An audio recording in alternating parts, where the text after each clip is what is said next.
नमस्कार दोस्तों। माइक लगा लेता हूँ। दोस्तों, future point classes YouTube channel पर काफ़ी दिनों के बाद एक बार फिर से आप सभी का बहुत बहुत स्वागत, अभिनंदन। देखिए, आज जो हमारा टॉपिक है, काफ़ी दिनों के बाद, इतने दिनों के बाद मतलब रिसर्च करने के बाद काफ़ी किताबों से कि जो रीट परीक्षा हुई थी 26 सितंबर को, उसमें कुछ डाउटफुल क्वेश्चन आए थे और ऐसा लग रहा है कि हमको बोनस मिलने का जिसमें कि क्वेश्चनों में संभावना है। तो उन प्रश्नों पर अपन विस्तार से चर्चा करेंगे और वास्तविकता में उसका आंसर क्या है। मैंने बहुत जगह से इन आंसरों को रिसर्च किया है प्रमाणिक स्रोतों से, और आपको बताऊंगा कि किस प्रश्न में बोनस मिल सकता है, किस प्रश्न में नहीं मिल सकता। तो आपके लिए स्पष्ट करूंगा मैं इस बात को। एक एक प्रकार से, एक एक तरीके से अपन क्वेश्चनों को उठाते जाएंगे। ये पेपर्स है मेरे हाथ में।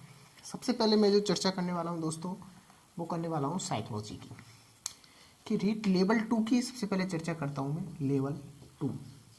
और लेवल 2 में सबसे पहले साइकोलॉजी में क्या कोई ऐसा क्वेश्चन है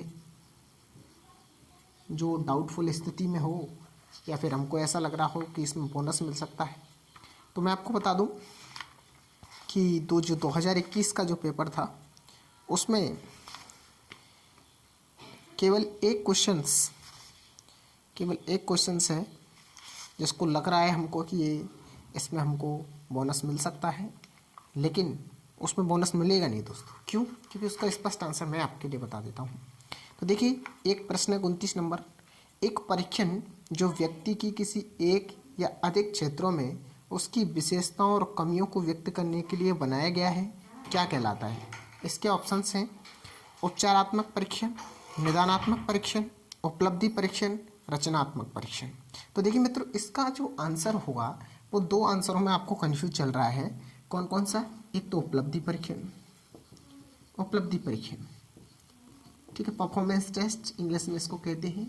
और एक कंफ्यूज चल रहा है निदानात्मक परीक्षण में, निदानात्मक परीक्षण, क्योंकि कुछ कोचिंग वाले आंसर जो है उपलब्धि परीक्षण बता रहे हैं, तो कुछ कोचिंग वाले आंसर इसका निदानात्मक परीक्षण बता रहे हैं। देखिए क्या कारण है, समझिए ध्यान से। ये प्रश्न में दो तरीके के ये प्रश्न बना दिए गए, इसलिए कोचिंग वाले कुछ कंफ्यूज हो रहे हैं। क्या? कि एक परीक्षण जो व्यक्ति के किसी एक या अधिक क्षेत्र में उसकी विशेषताओं, अब देखिए विशेषता को तो बताता है उपलब्धि परीक्षण, लेकिन कमियों, जो इसमें दूसरा और कमियों को, तो कमियों को बताता है निदानात्मक परीक्षण। तो इस लॉजिक को लगाती कुछ तो लगा रहे हैं उपलब्धि परीक्षण पर कोचिंग वाले टिक, और कुछ लगा रहे हैं निदानात्मक परीक्षण पर टिक। और कुछ यूट्यूब वाले तो यहाँ तक बता रहे हैं कि अगर उपलब्धि परीक्षण आंसर की में आए तो निदानात्मक वाले उस पर रेट लगा देना, और निदानात्मक आए तो उपलब्धि पर रेट लगाना। इस क्वेश्चन पर बोनस बिल्कुल नहीं मिलेगा, मैं आपके लिए बता देता हूँ क्यों। क्योंकि इस प्रश्न का आंसर होगा निदानात्मक परीक्षण। अच्छा, मैं इतने स्पष्ट तौर पर क्यों कह रहा हूँ, इसको स्पष्ट भी करूँगा, स्रोत ही बता रहा हूँ। जो ऑथेंटिक किताब आती है साइकोलॉजी की, पीटी फाटक साहब की, उसमें ये गॉस की परिभाषा लिखी हुई सेम टू सेम, कि एक परीक्षण जो उसकी एक से अधिक क्षेत्रों में विशेषताओं और कमियों को व्यक्त करता है, वो निदानात्मक परीक्षण अर्थात डायग्नोस्टिक टेस्ट होता है। समझिए मेरी बात को। इसलिए इसका आंसर 101% निदानात्मक परीक्षण होगा, ठीक है। और इसमें साइकोलॉजी में आपको कहीं कोई बोनस नहीं मिलेगा, ये भी आप ध्यान से सुन लीजिए।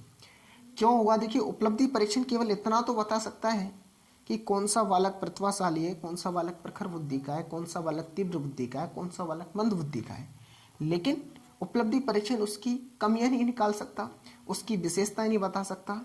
जबकि निदानात्मक परीक्षण उसकी विशेषताएं और कमियां बताता है कि अगर कोई बालक प्रतिभाशाली है तो क्यों है, और अगर कोई बालक मंद बुद्धि है तो क्यों है फिर वो मंद बुद्धि, प्रखर बुद्धि है तो प्रखर बुद्धि क्यों। उसकी कमियों का पता लगाने के लिए तो निदानात्मक परीक्षण ही किया जाता है। इसलिए 100% इसका परसेंट जो आंसर आएगा वो निदानात्मक परीक्षण आएगा। और हो सकता है कि इसमें आपको बोनस लास्ट में मिल सकता है अगर विवाद चला तो, नहीं तो इसका निदानात्मक परीक्षण करेक्ट आंसर होगा। एक ही क्वेश्चन केवल बोनस मतलब डाउट की स्थिति में चल रहा है, और कोई क्वेश्चन में किसी भी प्रकार का डाउट नहीं है। मित्रों, आगे चर्चा कर लेते हैं। साइकोलॉजी के बाद में मैं चर्चा कर लेता हूँ हिंदी की, कि हिंदी में ऐसा कोई क्वेश्चन हो जिसमें बोनस मिल सकता है, तो हिंदी की मैं चर्चा कर देता हूँ। हिंदी में काफ़ी क्वेश्चन दौड़ में चल रहे हैं, 2-3 क्वेश्चन हैं जो दौड़ में चल रहे हैं, मैं बता देता हूँ कौन कौन सा। एक ये चल रहा है, देखिए, डॉक्टर चंद्रा अदम्य साहस की धनी थी, वाक्य में प्रयुक्त साहस शब्द किस व्याकरणिक कोटि का है। अब देखिए इसमें क्या क्या, इसमें जो डॉक्टर चंद्रा अदम्य साहस की धनी थी, इसमें हुआ क्या कि दो में हमको डाउट चल रहा है। कौन सा? एक तो भाववाचक संज्ञा है और एक क्या है देखिए मैं बता देता हूँ आपको, और एक है गुणवाचक विशेषण।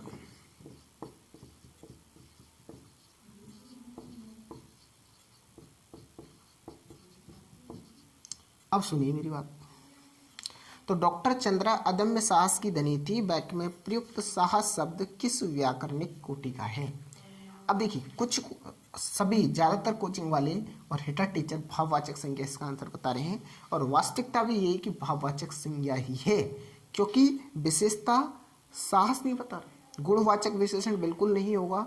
101% इसका उत्तर भाववाचक संज्ञा ही होगा।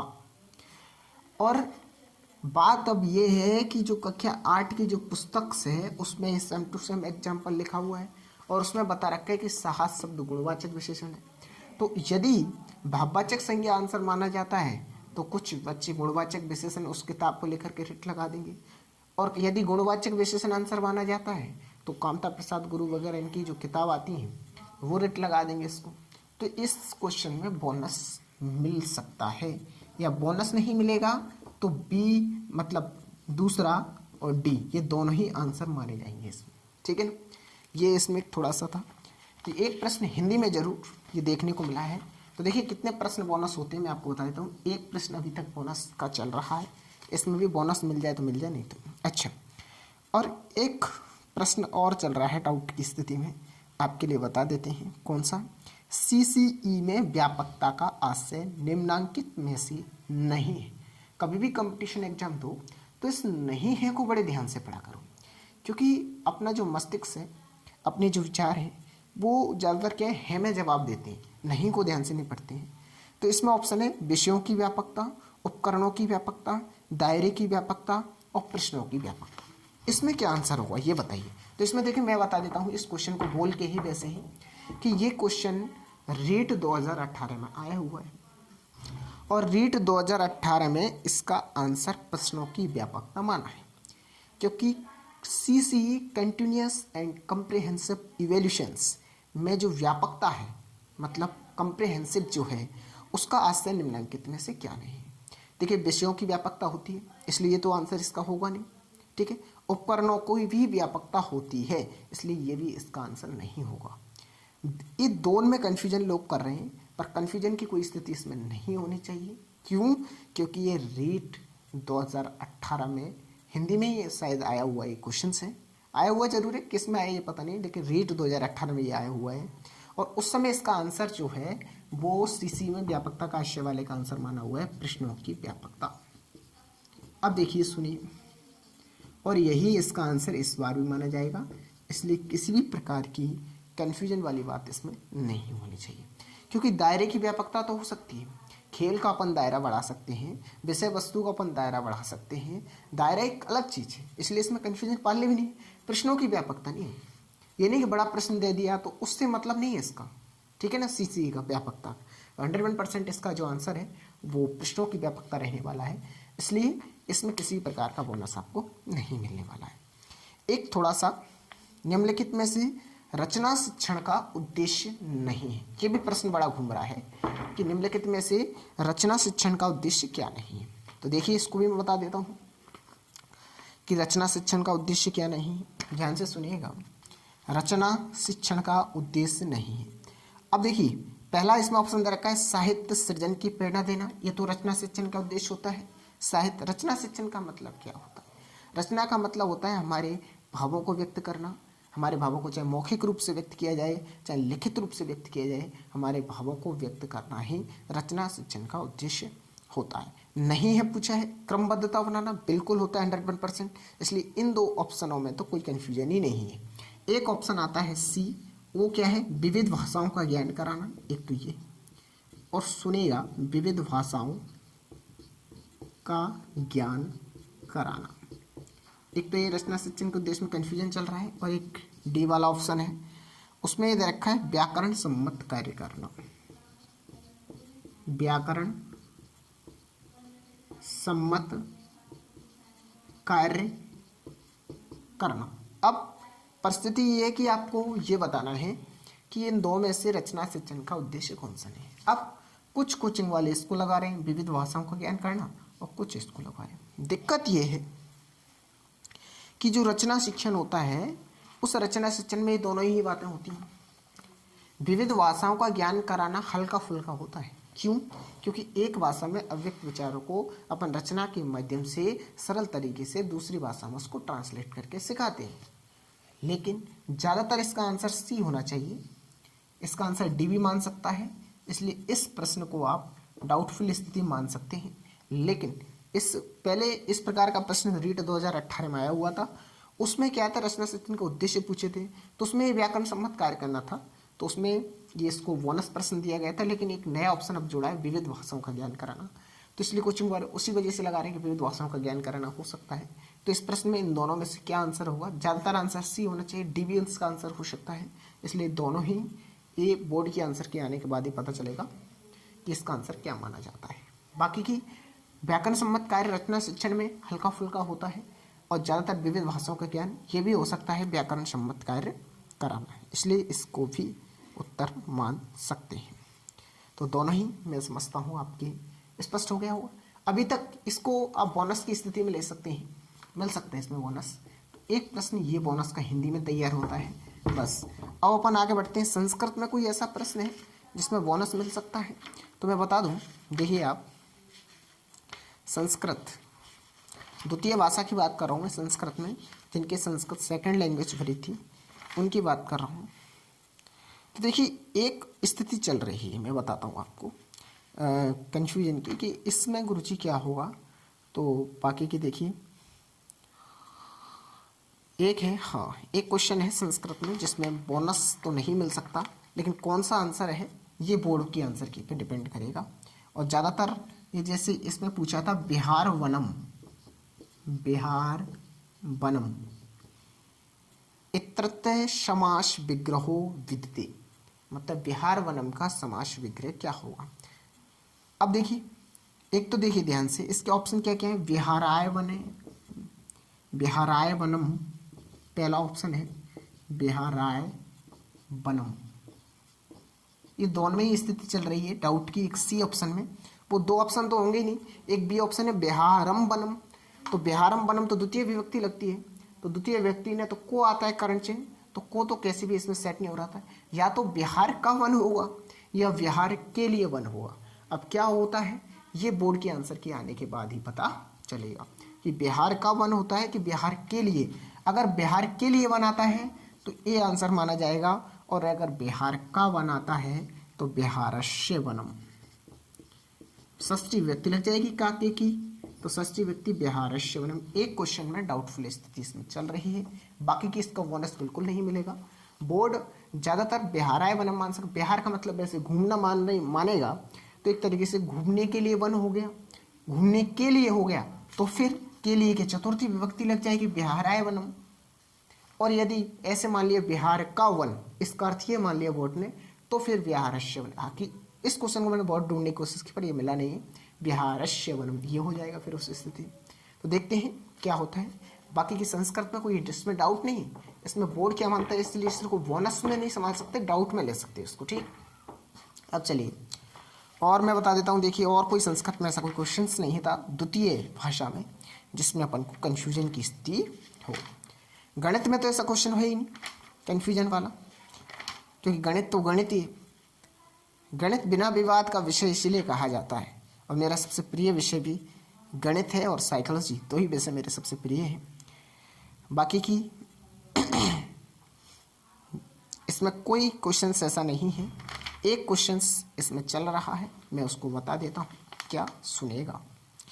वस्तुनिष्ठ परीक्षण का प्रमुख दोष नहीं तो नहीं है, हाँ किस गुण के कारण परीक्षा में शुद्धता रहती है। चलिए इसको बात करते अपन, किस गुण के कारण परीक्षा में शुद्धता रहती है। तो किस गुण के कारण रहती है, इसमें देखिए किस किस में मैं बता देता हूँ, इसको सबको स्पष्ट कर देता हूँ। एक तो विवेककारिता, विवेककारिता, दूसरा है वैधता, वैधता, और तीसरा आंसर होगा वस्तुनिष्ठता। वस्तुनिष्ठता और एक आंसर है विश्वसनीयता। विश्वसनीयता सुन लीजिए, सभी को अच्छी प्रकार से समझ लीजिए। प्रश्न यह है कि किस गुण के कारण परीक्षा में शुद्धता रहती है। आप समझ लीजिए, आप स्पष्ट तौर पर कि किस गुण के कारण परीक्षा में शुद्धता रहती है। विवेककारिता, ये तो होगा ही नहीं, इसको तो मैं काट ही देता हूँ, ये तो ढोल बजा के नहीं है। क्यों? विवेककारिता का मतलब होता है कि मूल्यांकन की एक तरीके से क्या है, विशेषताएं हैं। विवेककारिता का मतलब मूल्यांकन का वह गुण जिससे हमको यह पता चलता है कि कौन सा बालक प्रतिभाशाली है, कौन सा बालक प्रखर बुद्धि का है, कौन सा बालक तीव्र बुद्धि का है। इसलिए विवेककारिता तो इसका आंसर है नहीं, शुद्धता की बात कर रहा है। विश्वसनीयता भी इसका आंसर नहीं होगा। विश्वसनीयता का मतलब क्या होता है? विश्वसनीयता वस्तुनिष्ठता से ऊपर का गुण है। देखिए क्यों, सुनेगा मेरी बात, क्योंकि वस्तुनिष्ठ का मतलब तो होता है कि ऐसा मूल्यांकन की वो व्यवस्था जिसके कारण एक तरीके से प्राप्तांक समान रहे, यानी कि उसको यदि अपन बार बार जांचें और बार बार जांचने पर भी उसमें अंतर नहीं आए विभिन्न विभिन्न तरीकों से, भिन्न भिन्न सिस्टम से, तो उसको अपन कहते हैं विश्वसनीयता। और वस्तुनिष्ठता का मतलब होता है कि एक ही मतलब अलग अलग परीक्षक उसको जांचे फिर भी उसके परिणाम में अंतर नहीं आ रहा है, तो अब इन्होंने क्या है इसका अर्थ शुद्धता से लगा लिया कुछ टीचर्सों ने, कुछ कोचिंग्स वालों ने, कि भाई प्राप्तांकों की बारंबारता चल रही है, इसका मतलब मूल्यांकन कैसा है, शुद्ध। बाकी ये बात नहीं। देखिए, इसलिए विश्वसनीयता भी इसका आंसर तो होगा नहीं। विश्वसनीयता नहीं है तो वस्तुनिष्ठता भी। वस्तुनिष्ठ की उच्चतम व्यवस्था, उच्चतम विशेषता एक तरीके से क्या होती है, विश्वसनीयता होती है। और वैधता, देखिए सुनिएगा मेरी बात, ढोल बजा सुन लीजिए, वैधता इसका आंसर होगा करेक्ट। आपको अचंभा हो रहा होगा इस बात को जानकर के, पर मैं बता देता हूँ क्यों। सुनिए, वैधता का मतलब होता है मूल्यांकन की वह व्यवस्था जिसके कारण अपन जिस उद्देश्य को ध्यान में रखकर हम कब ये जान पाएंगे कि ये मूल्यांकन जो हमने बच्चों का किया है वो मूल्यांकन शुद्ध है कि नहीं है, इसका पता हम वैधता से लगाएंगे। क्योंकि वैधता हमको ये बताता है कि हम जिन उद्देश्यों को ध्यान में रख करके बच्चों का प्रश्न पत्र तैयार करते हैं और जब उनका परिणाम आता है तो हम ये देखते हैं कि हमने जो उद्देश्य ध्यान में रख करके वो प्रश्न पत्र तैयार किया, क्या उन उद्देश्यों की पूर्ति हो पा रही है। उन उद्देश्यों की पूर्ति हो पा रही है, इसका मतलब मूल्यांकन वैध है। और मूल्यांकन उद्देश्यों की पूर्ति कब होगी? जब मूल्यांकन पूर्ण रूप से कैसा होगा, शुद्ध होगा, तभी तो हम उद्देश्यों की पूर्ति कर पाएंगे। क्योंकि उद्देश्यों, जब तक हमने जो उद्देश्य निर्धारित किए मूल्यांकन बनाने से पहले उन उद्देश्यों की पूर्ति यदि नहीं कर पा रहे हैं तो इसका मतलब मूल्यांकन वैध नहीं है और इसका मतलब मूल्यांकन शुद्ध नहीं है। इसलिए इस बात का विशेष ध्यान रखना कि इसका आंसर जो शुद्धता से अर्थ है वो वैधता से है। ये बता रहा हूँ, आंसर किया जाए तो आप देख लेना, इसका 101% जो आंसर आएगा वो वैधता आएगा। इसलिए इसमें भी कोई कंफ्यूजन नहीं। अब देखिए, बोनस वाली बता रहा हूँ मैं, डाउट तो आपको है इसमें। हाँ, तो इसमें कुछ नहीं है। एक गणित शिक्षण में अभ्यास कार्य का प्रमुख उद्देश्य क्या है? तो मैं बता दूं, नए सूत्रों को समझने, ये तो होता नहीं है उद्देश्य। नई धारणा को उद्देश्य का अभ्यास कार्य, प्रैक्टिस। प्रैक्टिस से क्या होती है? गणना संबंधी कौशल को बढ़ाना। हम कहते हैं ना आपस में कि आपसे जब भी किसी प्रश्न पत्र को तैयार करने के लिए कहा जाता है तो कहा जाता है कि आप प्रैक्टिस अधिक से अधिक कीजिए कंपटीशन फाइट करने के लिए। क्योंकि प्रैक्टिस, अभ्यास जो है वो हमको किसी भी कार्य में दक्ष बनाता है, निपुण बनाता है। तो इसलिए इसका उद्देश्य जो है गणना संबंधी कौशल को बनाना। 101% आंसर सही है। ज्ञान को नई परिस्थितियों में लागू करना, ये भी थोड़ा बहुत सही है, लेकिन ज़्यादा सही है गणना संबंधी कौशल को बढ़ाना। इसलिए इसमें भी किसी प्रकार का डाउट नहीं है। साइंस में आपको बता देता हूँ, साइंस में भी किसी प्रकार का डाउट मैं समझता हूँ नहीं है। कोई भी ऐसा प्रश्न नहीं है जिससे अपन को लगे कि इसमें अपन को बोनस मिल सकता है। तो अभी तक 2 प्रश्न ऐसे हैं जिसमें बोनस मिलने की संभावना है। पर जैसे कि एक है, गणितीय पदों को परिभाषित करने का सामुदायिक उद्देश्य क्या है? तो इसमें कन्फ्यूजन की स्थिति चल सकती है कि गणितीय पदों को परिभाषित करने का सामुदायिक उद्देश्य क्या है? संज्ञानात्मक, भावुक, कार्यात्मक, व्यवहारक। कुछ परिभाषित करना वैसे देखो ज्ञानात्मक उद्देश्य में आता है। सबसे आपको बता दें कि जो ज्ञानात्मक उद्देश्य BS ब्लूम ने 1956 में दिए थे उसमें 6 थे। आपको दें, सबसे पहले आपको यही बताया था, मतलब शुरुआत में उसमें से जो परिभाषित करना है जो पहली स्टेप के अंतर्गत ही उसमें आ जाता है, ठीक है ना। तो इसलिए, लेकिन व्यवहारिक सामुदायिक उद्देश्य इसका पूछा है, इसलिए इसका आंसर व्यवहारिक करेक्ट होगा। तो इसमें भी किसी प्रकार का मतलब कन्फ्यूजन नहीं है। मैं समझता हूँ कन्फ्यूजन वाली स्थिति इन 2 प्रश्नों में आपको बोनस मेरे हिसाब से मिलना चाहिए। बाकी की और प्रश्नों में यदि आपको बोनस मिल जाता है तो एक बहुत ही बढ़िया बात है। और शुरुआत में अगर अपन बात कर, हाँ एक प्रश्न और था जो डाउट की स्थिति में चल रहा है हिंदी में, उसको भी मैं देख लेता हूँ। तो इसमें देखिए, वे मेरे घर आएंगे क्योंकि उन्हें अजमेर शहर घूमना है। रचना की दृष्टि से वाक्य इस प्रकार का है। तो मैं आपको बताता हूँ, जो हिंदी व्याकरण है रचना प्रबोध, उसमें ये सेम वाक्य दे रखा है 9 से 12 वाली। उसमें वे मेरे घर आएंगे क्योंकि उन्हें अजमेर शहर घूमना है, इसको मिश्र वाक्य में बता रखा है।